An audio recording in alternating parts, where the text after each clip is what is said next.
Now for reassembling the gearbox, we go pretty much in reverse order. Then to put it back together, like so, just one part after the other. Make sure to also always put the spring on the tappet plate so that you don't misplace it. We start with the ETU. First we place the board inside the receiver. Don't worry about the cables right now. Make sure that the screw is not over torqued, is not over tightened, because this doesn't need to be very tight in order not to damage the board itself. It has the plastic shim underneath it, which ensures proper tension without over tightening it. Good. Then to put the cables in, first we put the one that goes to the battery plus the red one. We put it into the channel.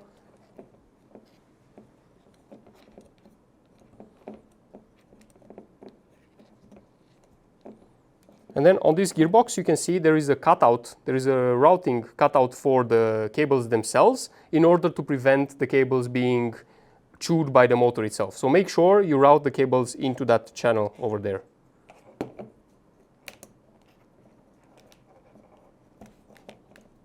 Then in order to check that the cables are correctly routed, you need to make sure the cables are underneath this little latch over here.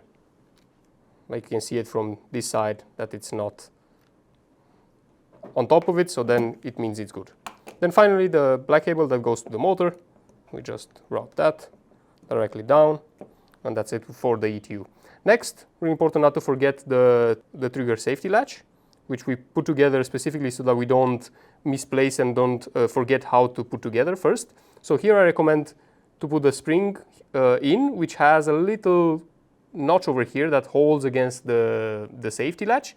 Just press that with your finger so that you don't, the spring doesn't fall off, and then you can take off the other part, put it from the underneath of the gearbox, keep it straight, like keep it at 90 degrees like this,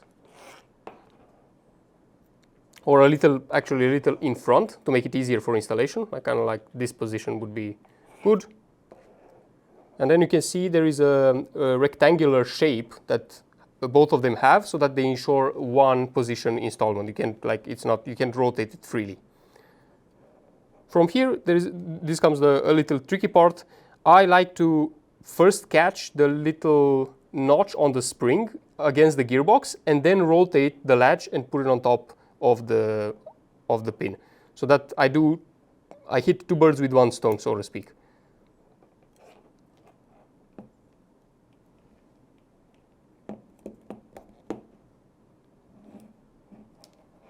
That goes something like this. Once you're on, then you need to make sure the spring itself is sitting properly and not in between the latch itself and the gearbox. So something like this. If you can see, there is a space there, and then we can press the latch all the way down. Then we can reinstall the screw.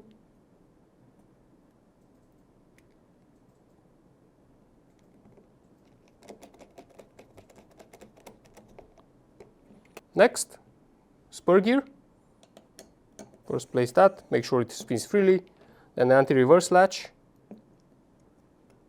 Keep this pressed, like just press it and keep it here until you place the bevel gear so that it can go in, and then make sure it's aligned and is properly seated. Finally, the sector gear can go in, and there is a specific position for the sector gear for you to place it, that it ensures it doesn't already engage with the micro switch on the ETU, nor with the tappet plate or the piston teeth themselves. And that position goes something like this, with the teeth towards the bottom of the gearbox, making sure the latch underneath the sector gear doesn't engage with the micro switch, that it passes it actually. And something like this would be the perfect position. Next, we can install the trigger itself. The spring, if it comes off, there is a little notch over there in the spring, so you can align the trigger notch with the spring notch. And by holding it with your index finger, you can then just place it in the gearbox. It should not be tensioned at all. It should be very, very mildly tensioned, so this doesn't necessarily fling off. Next, we get the cylinder group together. and place it inside the gearbox. Then making sure the cylinder head is actually on the right position, and then the piston itself is also in the right channel. And finally, the cylinder that goes exactly in this position. It should be very solid and allowed for the piston to move freely. Next, we need to push on the tappet plate and make sure the tappet plate doesn't engage with the delayer on the sector gear. And then finally, tension the tappet plate.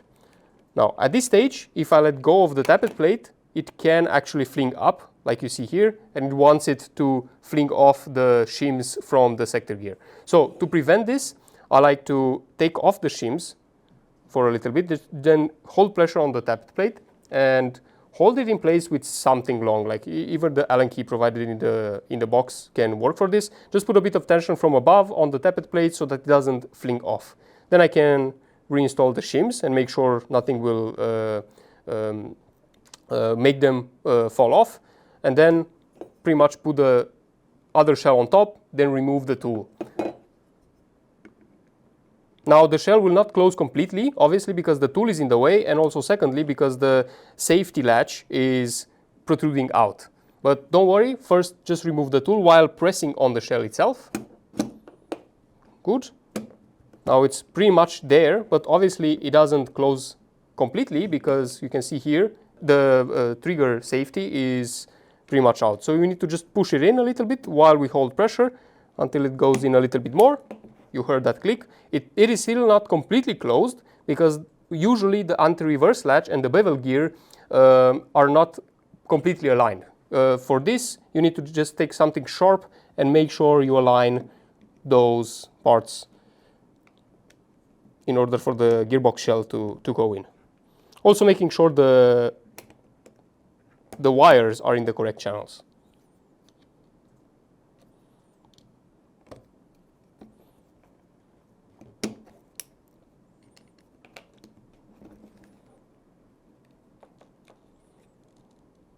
In this case, for example, a wire got stuck in between because it fell from the channel. So I will do it over again. It's not really a big issue. The only thing is that you can see when I pulled away the top shell, the tappet plate actually flinged off the shims. And in this case, I'm not sure exactly how, but it went underneath the piston. Look, you can see them right here. So we can leave those to the side and reinstall it. Okay, first we need to make sure that this cable is properly in its channel. You can press it with something sharp that goes in that groove and just make sure it's properly in and it doesn't want to come out.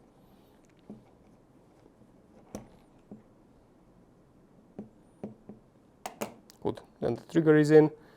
Then we do it again. Shims in. Then I put tension on the tappet plate. I reattach the spring.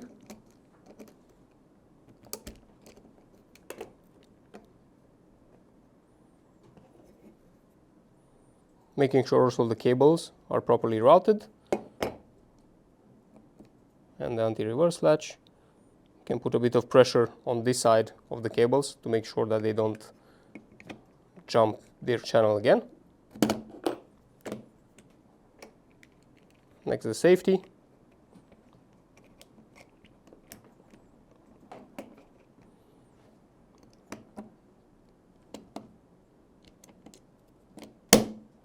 And there we go. The gearbox is now closed and everything's properly seated. Then we can go ahead and put in all the screws.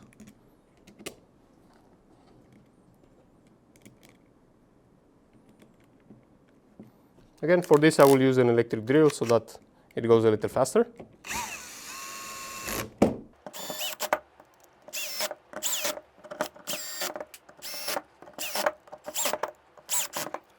Then with our screwdriver, I will make sure that all the screws are properly torqued.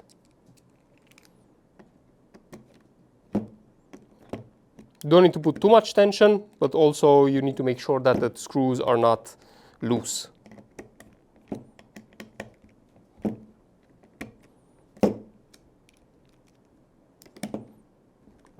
Good, always go.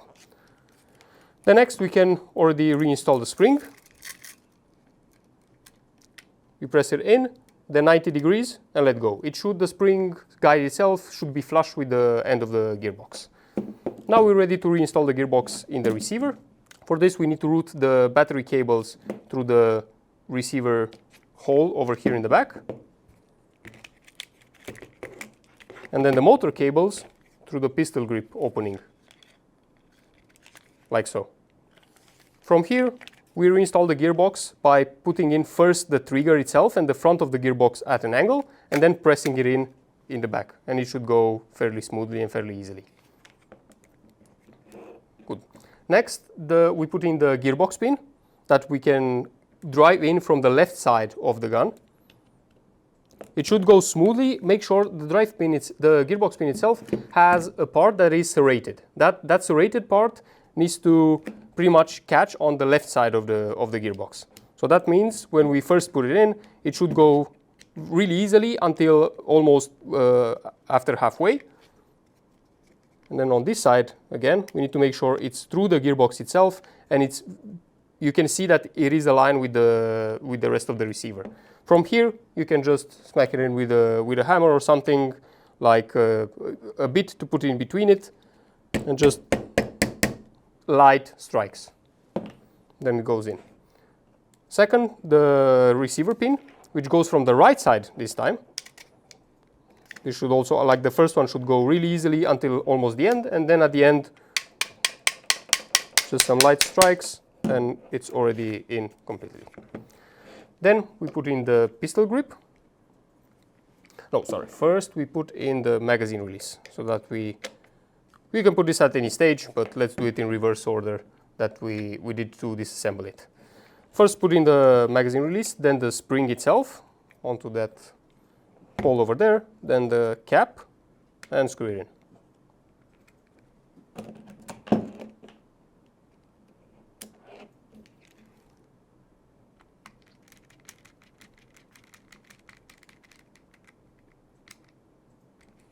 Make sure it functions correctly.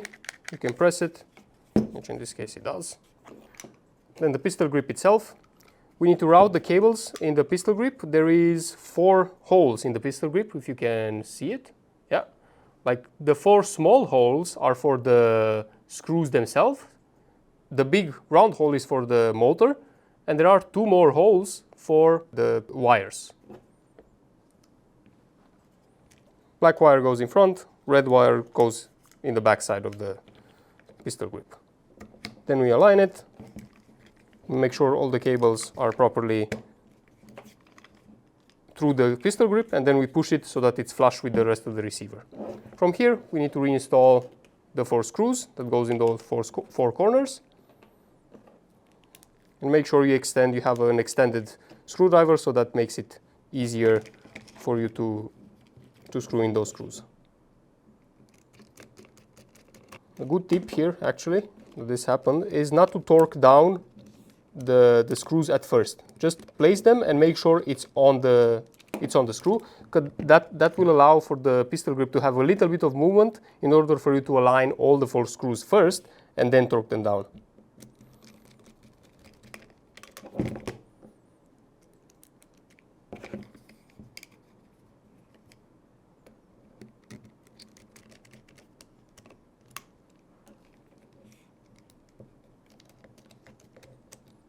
Okay, now that all the screws are in, we make sure all of them are torqued properly.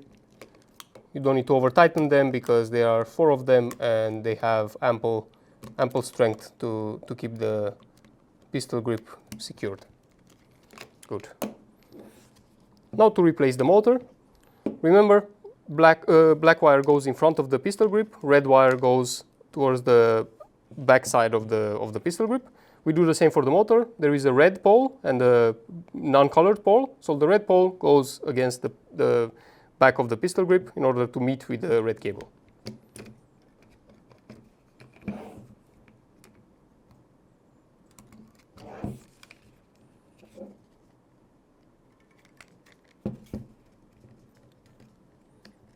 Next, we put in the spacer. With the spacer, make sure these little poles over here don't go directly above the wires. The wires should have a little bit of space between them and the red cap of the motor.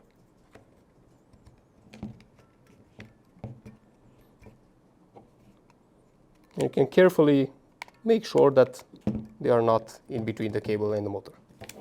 Then you just press it in until this clicks, and then you should be good to go on that front. Next, we can reinstall the buffer tube. First, don't forget the QD plate. That goes in first, like so. Then the buffer tube.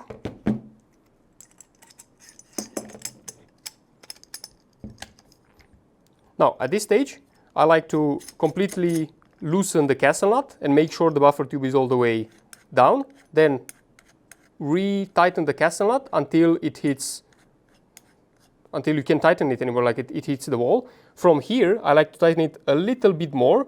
So that means it's going to be tensioned while, after I screw in the screw, the castle nut will not come unloose on its own. And in order to do this, pull on the cables, route them around the buffer tube, and pinch them against the buffer tube. And here you can see, like, the cables themselves actually offer like an anchor, right? You can, the whole thing stays together because of the cables inside. And this is important to do in order to facilitate putting in the screw with the spacer. The spacer itself has a little cutout over here, and that is to facilitate the wires to come through the buffer tube. So we just put it in this position, and we literally just drop it in. That's it. It doesn't need to be perfectly aligned from the get-go. You can do that while putting the Allen key inside and finding the screw itself. You can't see it on the camera because it's dark, but once you put the Allen key and find the screw, then it should go in and align itself pretty much here in the middle. And this should be the proper distance between the Allen key and the buffer tube, so to make sure that you're properly in and not catched on something. From here, we start turning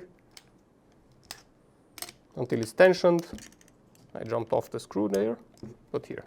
We tension it a little bit more, and that's it. Then we can release the cables themselves, and everything should be nice and tight. To reinstall the hop-up rubber, be aware of this little notch right here that needs to align with the notch in the hop-up rubber itself. There is a notch there, so just make sure it's aligned, and then you can press it all the way until you can feel it's no longer, you can no longer press it.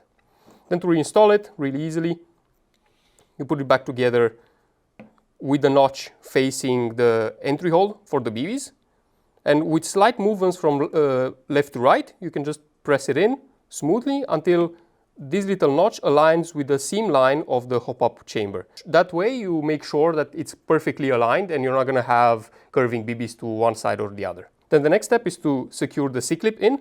For this, it's really easy. You just place it above and push it down until it goes in completely. And if it's misaligned, just move it until it clicks into place. Next, we need to put the hop-up arm in, exactly like we took it out. Then put the pin in,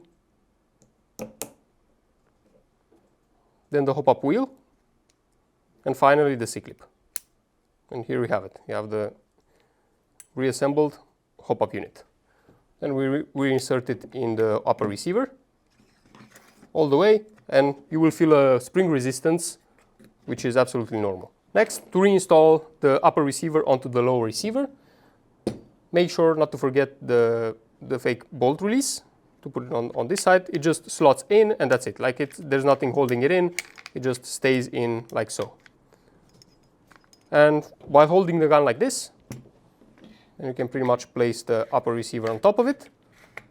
And at this stage, at this point, you will see that the charging handle actually can get stuck in this little notch over here, which also prevents it from overcharging when the gun is completely reassembled. That's the role of that notch over there, so don't try to remove it. We pull on the charging handle to just overcome that little notch, and from there we can completely close the upper receiver and the lower receiver, like so. Finally, we put in the pin. It goes really easily with one hand. I just pressed it in, and from the other side, we reinstall the screw.